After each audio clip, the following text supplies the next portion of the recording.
Halo minasang, kembali lagi dengan saya ya di channel Capangku Ichigo Nana. Nah, hari ini saya akan balas komentar teman-teman ya. Kemarin yang bertanya, Bang, gimana sih cara penulisan Kiroku untuk Kaiko? Nah, terus abangnya kemarin, Bang, tolong bahas sip malam dong, kerjanya gimana sih di Kaiko? Saya akan bahas gaji Kaiko itu berapa ya sebenarnya. Jadi gaji Kaiko itu nggak langsung berupa duit, jadi gajinya itu seperti kertas gini ya, ini ada potong-potongannya ya, nanti kita akan bahas di sini. Oke, kita lanjut. Sekarang kita bahas yang Kiroku dulu ya. Kiroku itu artinya catatan hariannya. Nah, dulu kan saya kan waktu awal-awal masuk pada saat kerja di Kaiko, antara 1 bulan sampai 3 bulan saya itu disuruh nulis Kiroku ya. Kita tuh nyatet keseharian kita, seumpama ya dari pagi kita ngapain, terus sampai siang, terus sampai sore. Nah setelah itu sebelum pulang kan dikasih waktu 30 menit buat nulis kalian seharian ini ngapain aja sih. Nah ditulis di Kiroku seperti ini, maaf ya kebalik, terus di Kiroku seperti ini ya. Nah di sini kan ada kotak kan, nah itu kita kesehariannya itu ngapain aja. Nah, di sini ada bulannya dan di sini ada tanggalnya. Nah, habis itu kan, setelah ini kan ditulis, sudah selesai kan keseharian kita ngapain aja sih. Nah, yang di sini tuh orang Jepangnya, dia yang kasih nilai atau yang kasih tanda tangan bukan nilai ya. Nah, di sini mungkin ada Sunin atau sejatinya atau staf lainnya, pokoknya di sini tuh orang Jepang. Jadi dia yang mengecek. Nah, hari berikutnya berarti kita di sini sama seperti biasanya. Jadi sebelum pulang kita dikasih waktu 30 menit buat nulis Kiroku. Nah, saya akan kasih tips cara gimana sih nulis Kiroku. Nah, kita kan kerja kan dari pagi kan. Nah, kita tuh harus sedia ini ya, Kiroku, catatan, teco sama pulpennya. Jadi kan kita pagi ya, semua mungkin kita masuk jam 7 ya. Nah jam 7 kan kita absen. Nah kita tulis saja kita absen, terus habis itu kita ngapain, seumpama kita bantu orang Jepang untuk apa itu, gantiin pakaian buat lansia ya. Nah jadi kita tulis aja, tapi jangan waktu kerja. Kalau pekerjaan udah selesai, nah kita catat, terus kita lanjut lagi ya, kayak bantuin orang Jepang, kayak seumpama kita bantuin Triwesa ke toilet. Nah kita catat apa itu di buku lagi ya, supaya apa, supaya nggak lupa. Itu cara penulisan Kiroku ya. Terus kalau nggak tahu ketobanya, tanya aja sama orang Jepang, ini namanya apa ya, gini-gini. Nah kasih tahu kan, tulis di buku ya, buku catatan. Terus kalau udah siang kan, terus kan QK jam berapa ya, QK nya itu istirahatnya jam 12 sampai jam 1. Nah QQ-nya tulis aja nggak apa-apa. Kalau jam 12 QQ terus jam 1 itu kerja lagi. Terus kerja lagi, seumpama kita ganti omutsu nya obacang ya. Nah kita tulis aja supaya mudah diingat. Jadi ketika dikasih waktu 30 menit itu, jadi kita enjoy, jadi santai. Oh ya hari ini saya gini, jadi lebih cepat, lebih praktis. Cuma dalam penulisannya kita tuh diwajibkan kanji ya. Tujuannya apa? Untuk buat kita bertambah belajarnya. Nah terus kita lanjut yang sip apa itu, sip malamnya gimana sih. Nah sip malam itu ya, kita kan berangkat kerja ya dari jam setengah 4, terus setengah 4 sore, pulangnya jam pagi setengah 10 ya. Nah tiap shisetsu itu kan beda-beda, ada yang habis setengah 10 kan diwajibkan lagi lembur 30 menit, ada yang enggak. Tiap shisetsu itu beda-beda ya, tergantung kekurangan apa itu stafnya atau tidaknya ya di shisetsu itu. Nah dari awal kan sore ya, jam setengah 4 kan, setengah 4 kita tuh nyiapin teh. Nah teh itu kita tuh buat sendiri, jadi kita buat seumpama 3 teko ya, 3 teko itu kan untuk semua lansia ya. Jadi kita buat teh dulu. Nah setelah jadi, kita ke ruang Moshi Okuri. buat apa itu laporan.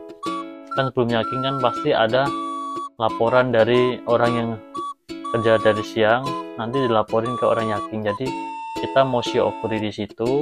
Nah, habis itu kita itu ke shokudo ya, atau ke kantinnya. Kita bantu staf-staf lain buat nyuapin, buat ngasihin nasi, sambil ngawasin di lansianya kalau ada kenapa-napa.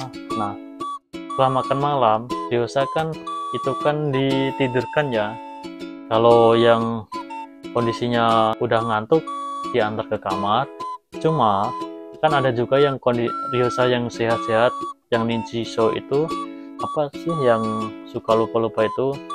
Nah, dia itu kalau nggak pengen tidur ya jangan ditidurkan, soalnya bahayanya kenapa? Kalau dia tiba-tiba berdiri terus kan alarmnya kan bunyi kan, nggak tahu pergi kemana. Nah, jadi ntar yang repot kita sendiri, soalnya kan yang jaga kan kita.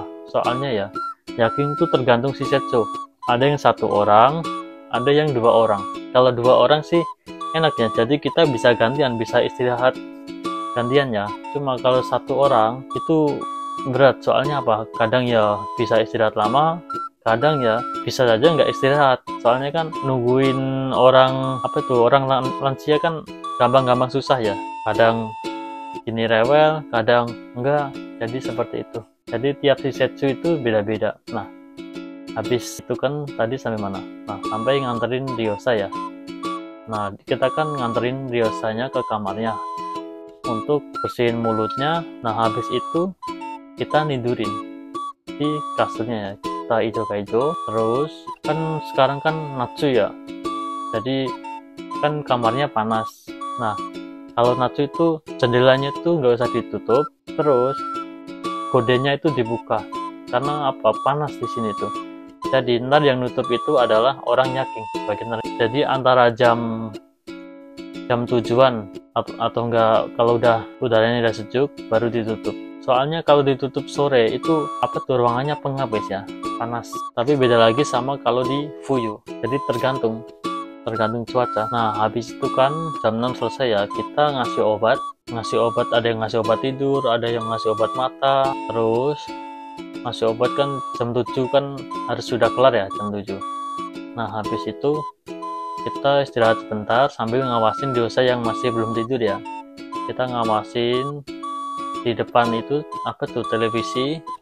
Nah, setelah jam 9 kita gerak ganti omutsu ya. Jadi Ryosa itu ganti lagi malamnya, soalnya tuh ngompolnya banyak. Nah, habis itu ya jam 9 kan ganti omutsu, udah kelar semua.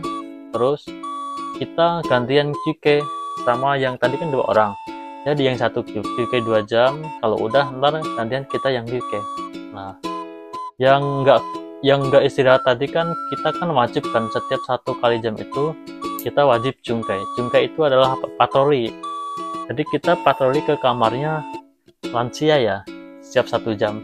Kadang tuh ada yang aneh-aneh, ada yang kakinya hampir jatuh, ada yang tidurnya miring. Jadi kita tuh kalau ada yang seperti itu kita tuh harus benerin. Nah, habis itu kan QK 2 jam, berarti antara jam 10-11. Nah, jam yang sudah QK gantian lagi sama.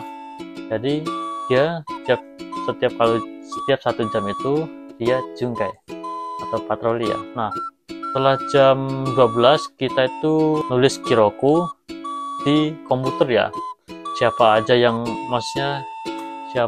nggak tidur, terus siapa aja yang kayak mengalami mengalami misalnya ada yang bangun gerak ke sana ke sini. Nah, kita itu catat di komputernya ya, di kiroku. Nah, setelah jam berapa? Jam 3 kita itu omutsu lagi.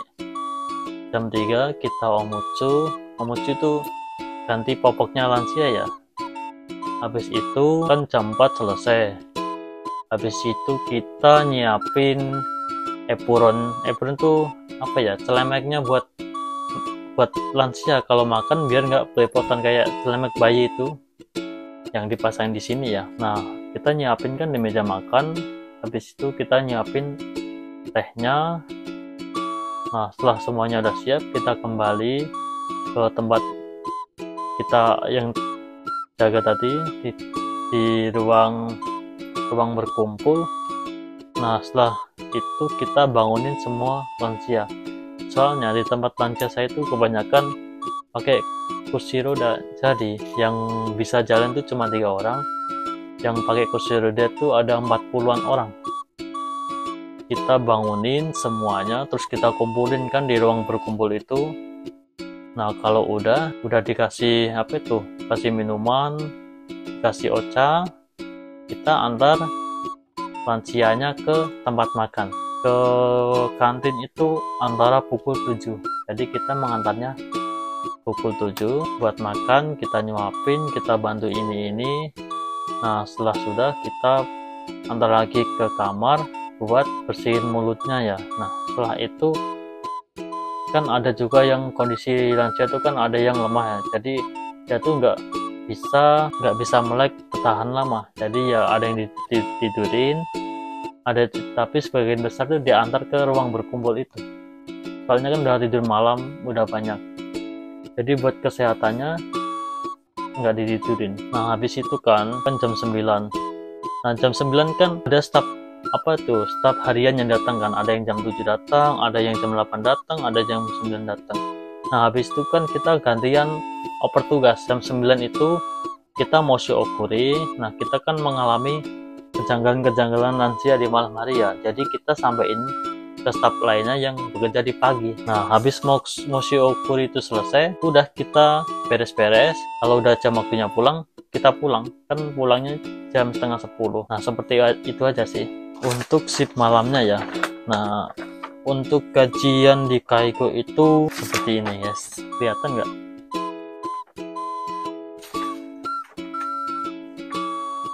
Ini gaji yang sudah dipotong ya, sudah dipotong Apato, sama dipotong Hokunso itu kayak pajak asuransi kesehatan itu, jadi dapatnya segini ya.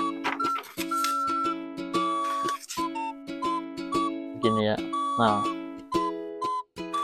asli dari gajinya itu saya dapatnya segini, 226 ini ya.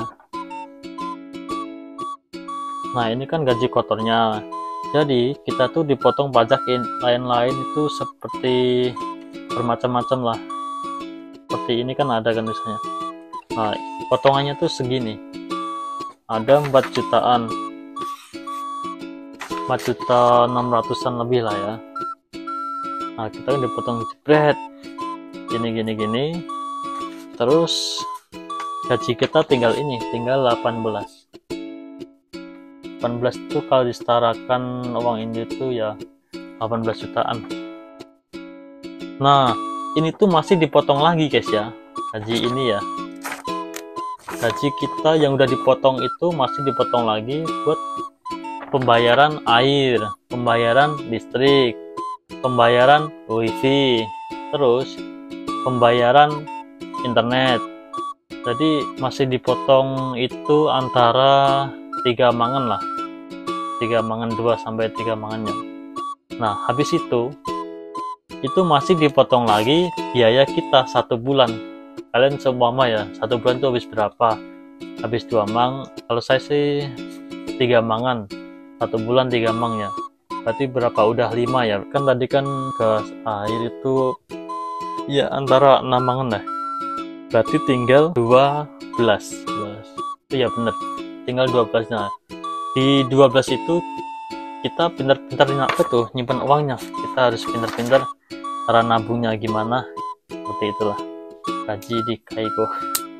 Jadi nggak mungkin langsung gajian dikasih uang langsung ya, jadi kasihnya tuh kita dikasih kertas, kalau nggak kita kan ditanya ke email kita kan. Nah, kita kasih ke perusahaan, ntar gajinya akan dikirim lewat email. Jadi ntar kalau lewat email enak, kita bisa transfer ini potongannya apa aja, ini bisa ditransfer ya. Kalau lewat email enaknya gitu, jadi kita nggak perlu ngecek di ATM di Kombini misalnya. Jadi enak guys kalau lewat email. Terus apa lagi, kayaknya udah itu aja deh ya. Pembahasannya kita sampai di sini dulu aja ya. Kalau ada pertanyaan dari teman-teman lagi, tolong silahkan berkomentar di bawah ya. Insya Allah saya akan bantu. Untuk videonya saya sampai di sini dulu ya. Terima kasih. Assalamualaikum warahmatullahi wabarakatuh. Bye bye minasan, kambare.